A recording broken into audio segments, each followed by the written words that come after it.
മറ്റൊരു വിഷയം ഈ മാവേലിക്കരയിൽ MG സർവകലാശാല VC D മാവൂത്ത് ബാലഗോകുലത്തിന്റെ ഒരു പരിപാടിയിൽ പങ്കെടുത്തു. നേരത്തെ അദ്ദേഹം മോഹൻ ഭാഗവത് പങ്കെടുത്ത പരിപാടിയിൽ പങ്കെടുത്തത് വലിയ വിവാദമായിരുന്നു. അത് കേരള മുഖ്യമന്ത്രി അടക്കം അതിൽ വിമർശനം ഉന്നയിച്ചതാണ്. ആ വിമർശനത്തിനൊക്കെയും തള്ളിക്കളഞ്ഞ് അദ്ദേഹം വീണ്ടും ഒരു സംഘപരിവാർ പശ്ചാത്തലമുള്ള പരിപാടിയിൽ പങ്കെടുത്തിരിക്കുകയാണ്. ആ ചോദ്യം പൂർത്തീകരിക്കുന്നതിന് മുമ്പ് നിങ്ങൾ അതേ ചോദ്യം ഒന്നുകൂടി കേരളത്തിലെ മുഖ്യമന്ത്രിയോടും ഉന്നത വിദ്യാഭ്യാസ മന്ത്രിയോടും ചോദിക്കേണ്ടത് ആരാണ് ഈ സേവ് യൂണിവേഴ്സിറ്റി ഫോറത്തിൻ്റെ ഭാഗമായി നിയമിക്കപ്പെട്ടിട്ടുള്ള സിൻഡിക്കേറ്റ് അംഗം എന്നുള്ളതാണ്.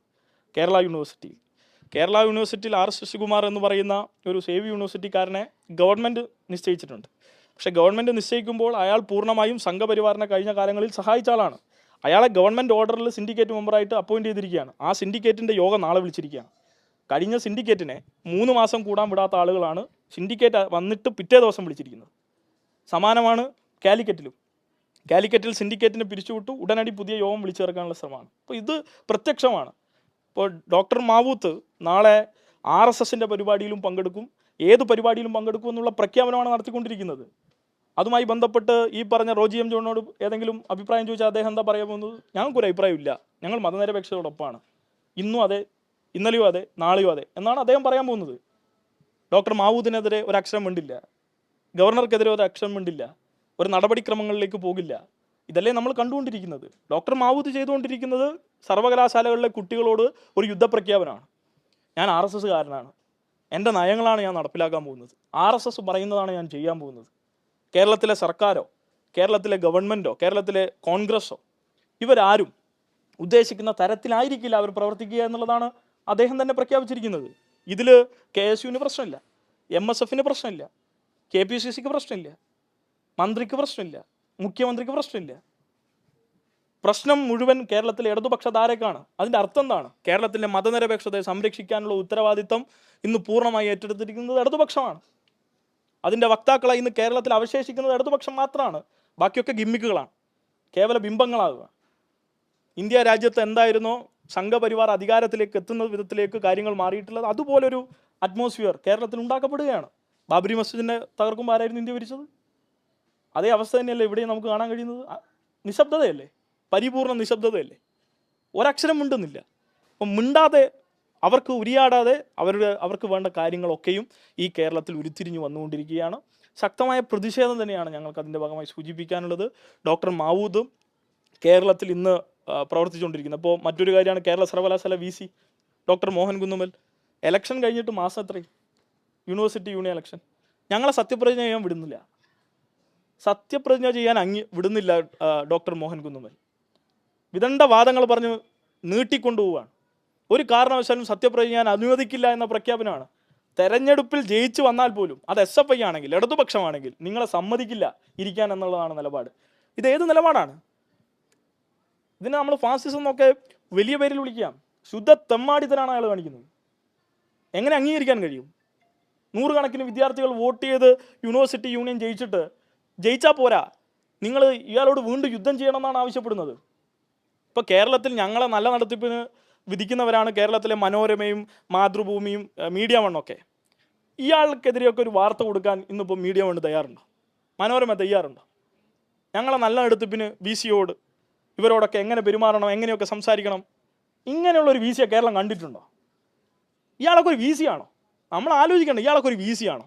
ആരൊക്കെ ഇരുന്നിട്ടുണ്ട് കേരളത്തിലെ VC സ്ഥാനങ്ങളിൽ? ഞങ്ങൾക്കൊക്കെ നല്ല ആത്മരോഷമുണ്ട്. അപ്പം ഞങ്ങളത് പ്രകടിപ്പിക്കുമ്പോൾ ഞങ്ങൾ കേരളത്തിലെ 1-ാം നമ്പർ ഗുണ്ടകളാണല്ലോ നിങ്ങൾക്ക് എല്ലാവരുടെയും ഭാഷയിൽ. ഞാൻ ചോദിക്കുന്ന ബ്ലേഡ് വിഷയത്തിൽ നിങ്ങൾ വാർത്ത തിരുത്തി കൊടുത്തോ? എവിടെ ബ്ലേഡ്? അന്വേഷിച്ച് നടന്ന മനോരമയും മാതൃഭൂമിയുടെയും എഡിറ്റർമാരോട്, ചീഫ് എഡിറ്റർമാരോട് ഉത്തരവാദിത്തത്തോട് ചോദിക്കുക, ധൈര്യം ഉണ്ടോ കാണിക്കുക, രാജിവെച്ച് പോവാം കേട്ടോ. ഒരു ഉത്തരവാദിത്തമില്ല. കേരളത്തിലെ മാധ്യമങ്ങൾ ഞങ്ങളോട് ഇങ്ങനെയാണോ സമീപനം കാണിക്കേണ്ടത്? നല്ല ആത്മരോഷമുണ്ട്, നിങ്ങളോട് ആരോടുമല്ല. നിങ്ങളൊക്കെ നയിക്കുന്ന വാർത്തയെ വിന്യസിക്കാൻ തീരുമാനിച്ചുകൊണ്ടിരിക്കുന്ന ആളുകളോട്.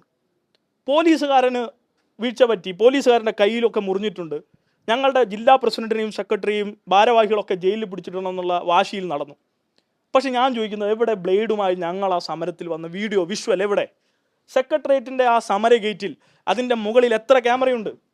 നിങ്ങൾ ഇവിടെ കൂടിയിരിക്കുന്ന എല്ലാവർക്കും ഈ ഓഫീസിൻ്റെ ചുറ്റുവട്ടം നടക്കുന്ന എല്ലാ ചലനങ്ങളും ഓൺ ദ സ്പോട്ടിൽ കവർ ചെയ്യാൻ പറ്റും. ഏറ്റവും ഹൈ ഡെഫിഷനായിട്ടുള്ള ക്യാമറയാണ് നിങ്ങളുടെ കയ്യിൽ. എല്ലാം നോക്കുക, എനിക്ക് 4K ഒക്കെയാണ് കയ്യിലുള്ളത്. ഇതിൽ നിങ്ങൾ കണ്ടില്ല എന്നാണ് പറയുന്നത്. ഞങ്ങൾ ബ്ലേഡ് എടുത്ത് മുറിക്കുന്നത് നിങ്ങൾ ആരും കണ്ടിട്ടില്ല എന്നാണ് പറയുന്നത്. അങ്ങനെ മുറിച്ചോ? അങ്ങനെയൊന്നും ഉണ്ടോ?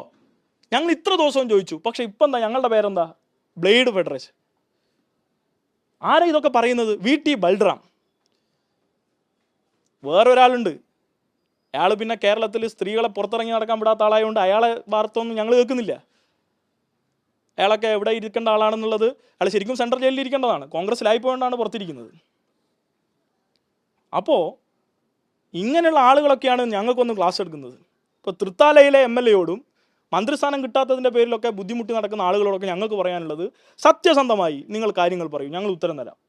അല്ലാതെ ഇത്തരം ബോഷ്കുകളോട് ഞങ്ങൾക്ക് താല്പര്യമില്ല. ബ്ലേഡിൻ്റെ വിഷയം അത് തന്നെയാണ്. യൂണിവേഴ്സിറ്റി വിഷയത്തിൽ ഞങ്ങൾ ഏതറ്റം വരെയും പോയി സംഘപരിവാറിനെ പ്രതിരോധിക്കാൻ തയ്യാറാണ്. അതിനൊരു കൂടുതൽ പ്രഖ്യാപിക്കണമെന്ന് ഞങ്ങൾ കരുതുന്നില്ല കേരളത്തിലെ എല്ലാ സർവകലാശാലയിലും.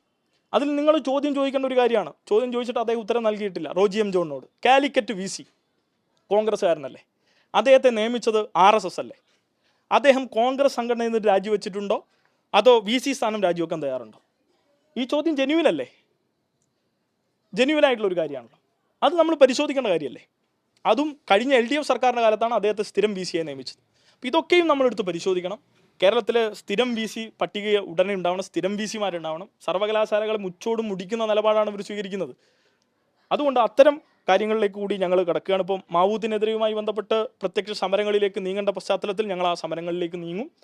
ഈ നിലയിൽ കാര്യങ്ങൾ കൂടുതൽ വ്യക്തമായി സത്യസന്ധമായി ജനങ്ങളോട് പ്രതിപാദിക്കാൻ ഉത്തരവാദിത്തപ്പെട്ട മാധ്യമപ്രവർത്തകർ കൂടി തയ്യാറാവണം എന്നുള്ളതാണ്.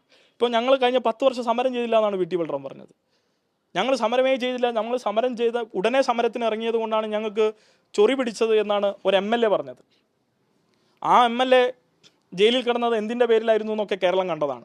സ്വന്തം സഹപ്രവർത്തകർ പരാതി കൊടുത്തിട്ടാണ് ആ MLA ജയിലിൽ കിടന്നത്. അതൊക്കെ കേരളം കണ്ടതാണ്. അപ്പോൾ ഞങ്ങൾക്ക് പറയാനുള്ളത്, കേരളത്തിൽ ഉത്തരവാദിത്വത്തോടു കൂടി രാഷ്ട്രീയം സംവദിക്കാൻ ഞങ്ങൾ തയ്യാറുണ്ട്. ആ ഉത്തരവാദിത്വം ഞങ്ങൾ കൃത്യമായി നിർവഹിക്കുന്നുണ്ട്. കേരളത്തിലെ പൊതുവിദ്യാർത്ഥികളെ ബാധിക്കുന്നതും ഏത് രാഷ്ട്രീയ വിഷയത്തിലും ഞങ്ങൾ അഭിപ്രായം പറഞ്ഞിട്ടുണ്ട്. എവിടെയും ഒരു ഇഞ്ച് പുറകോട്ട് പോകാൻ ഞങ്ങൾക്കൊരു യാതൊരുവിധ അജണ്ടയുമില്ല. ഞങ്ങളുടെ അജണ്ട എന്ന് പറയുന്നത് ഈ രാജ്യത്തിൻ്റെ ഭരണഘടനയെ മുന്നോട്ട് വെക്കാൻ, ആ ഭരണഘടനയ്ക്ക് അനുസൃതമായി വിദ്യാർത്ഥികളെ പുതിയ പൗരന്മാരായി നിശ്ചയിക്കുന്ന പൊതുവിദ്യാഭ്യാസത്തെ, ഉന്നത വിദ്യാഭ്യാസത്തെ, കേരളത്തിൻ്റെ മതനിരപേക്ഷ ബോധ്യത്തെ സംരക്ഷിക്കുക എന്നുള്ളതാണ്. ആ ഉത്തരവാദിത്വം ഏറ്റെടുത്ത് മുന്നോട്ട് പോകുന്ന ഒരു വിദ്യാർത്ഥി പ്രസ്ഥാനം എന്ന നിലയിൽ എല്ലാ വിഷയവും, ഈ ബസ് കൺസെഷൻ ആവട്ടെ, സർവകലാശാല വിഷയമാവട്ടെ, ഗവർണർ ഇഷ്യൂ ആവട്ടെ, ഈ പറഞ്ഞ ഒട്ടനവധി വിഷയങ്ങൾ, ഇപ്പോൾ PM ശ്രീയിൽ അടുത്തൊരു സ്റ്റെപ്പ് എടുത്തു വെക്കാൻ ആലോചിക്കുന്നുണ്ടെങ്കിൽ SFI കേരളത്തിൽ ഉണ്ടെന്ന് ബോധത്തോടു കൂടി വേണം എടുത്തു വെക്കാൻ. സ്കൂളുകളെ ഐഡൻറ്റിഫൈ ചെയ്താൽ തീർച്ചയായും ശക്തമായ സമരം ഉണ്ടാവും. ഫ്രീസ് ചെയ്ത നിലപാട് എന്താണോ അത് അവിടെ തന്നെ നിൽക്കണം. അതിനപ്പുറത്തേക്ക് പോകാൻ ഞങ്ങൾ അനുവദിക്കില്ല. ആ കാര്യങ്ങൾ കൂടി വ്യക്തമാക്കുകയാണ്.